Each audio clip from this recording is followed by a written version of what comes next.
We just spent 9 hours in the cave. I hit my head against the ceiling as many times as it can possibly count.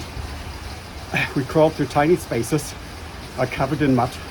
At one point, my underwear was so far up my butt I don't even want to talk about it. But boy, that was fun. So, let's rewind.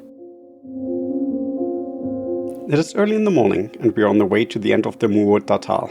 One of the largest caves in Europe and the world is located here, the Hölloch or Hellhole. We booked a tour with the trekking team, which manages the cave commercially and offers various tours. Our trek today will lead us to the Glitzertor or Glittering Gate and is planned for 9 hours in the cave. In general, the cave is accessible all year round, but the longer tours are only available in winter. On the way we are also passing by the Stowe's funicular. We did a wonderful hike here last summer. We will leave a link to that in the description. The trekking team offers a variety of tours. From short trial tours to multi-day excursions, everything is possible.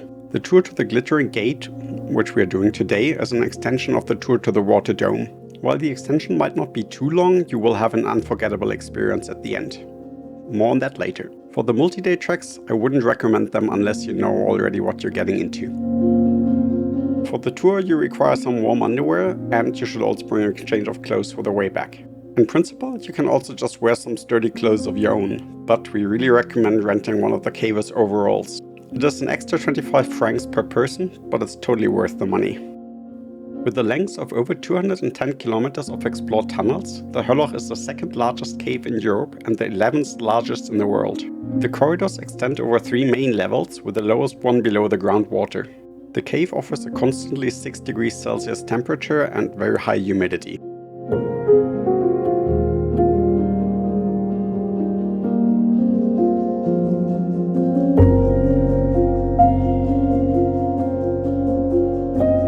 Equipped with a Via Ferrata set, overalls, headlamp and rubber boots, we make our way to the cave entrance.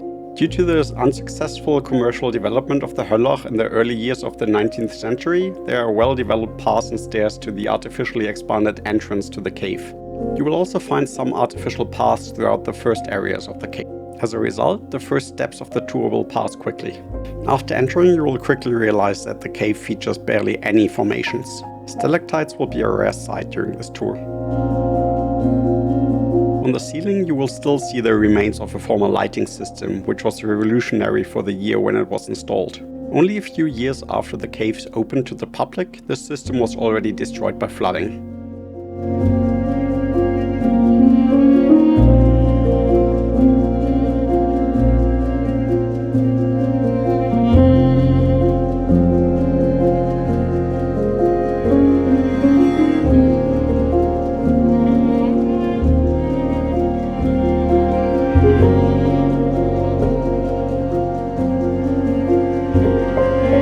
After a short time, we leave the developed areas of the cave and can practice on the rope for the first time.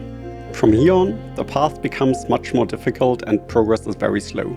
But that just means from now on you can climb, slide and crawl with your entire body. A true adventure playground lies before us.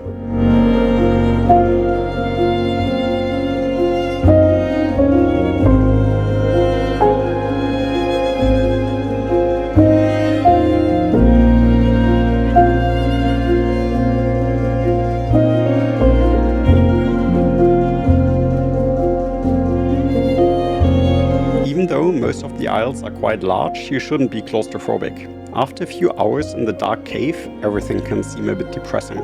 Luckily, narrow places like the Nirvana test are not mandatory on the tour.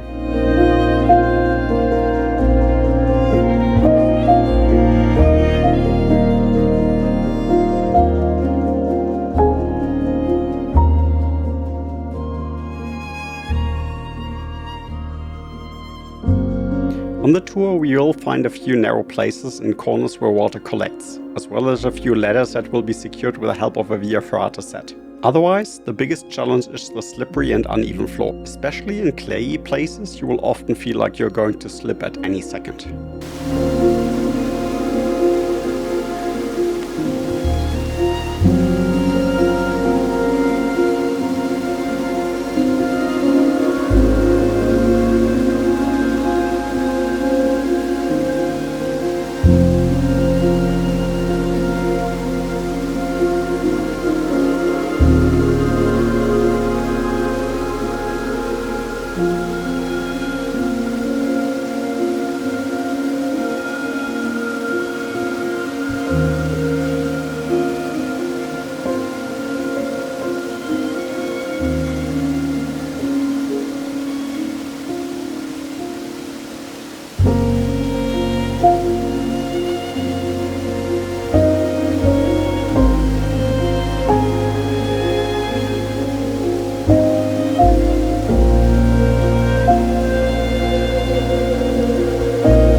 meters we reach Rebirth. The Rebirth area is entirely optional and you can skip it if you don't feel like it. It is located just before reaching the water dome and one of the most fun experiences we had on the tour.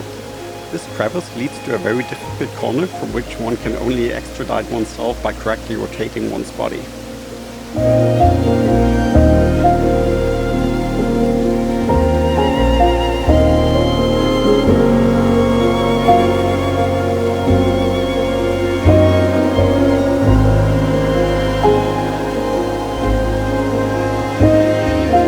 If you finally manage to squeeze yourself out of this hole, you will truly feel reborn.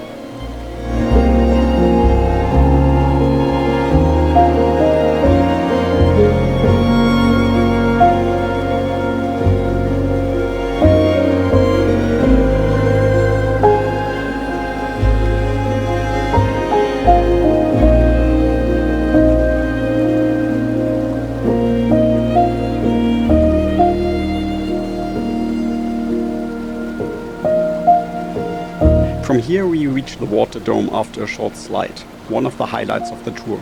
This hall with an underground waterfall is an incredible experience.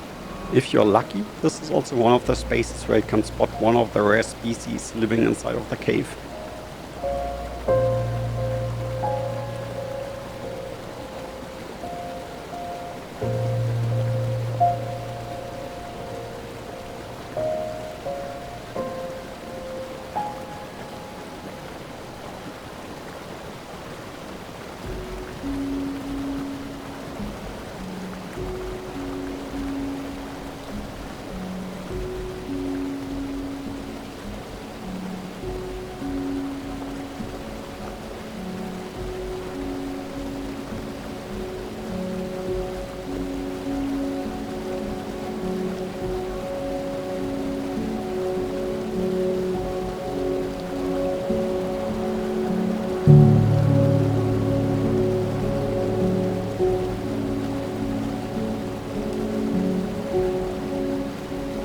From here, it is not far to the dome bivouac. If you intend to do one of the multi-day treks, this is gonna be your base of operation.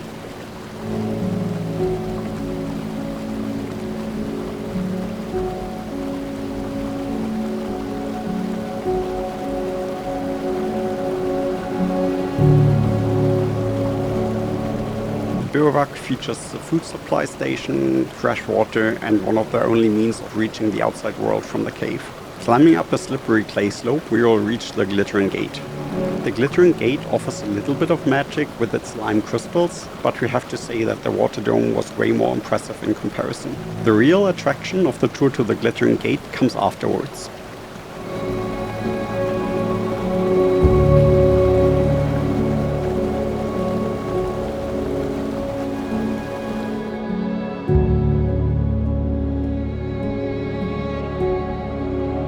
To get back towards the exit, we start a long and not very glorious slide. The length of the slide impressively illustrates how many meters in altitude the Hölloch encompasses.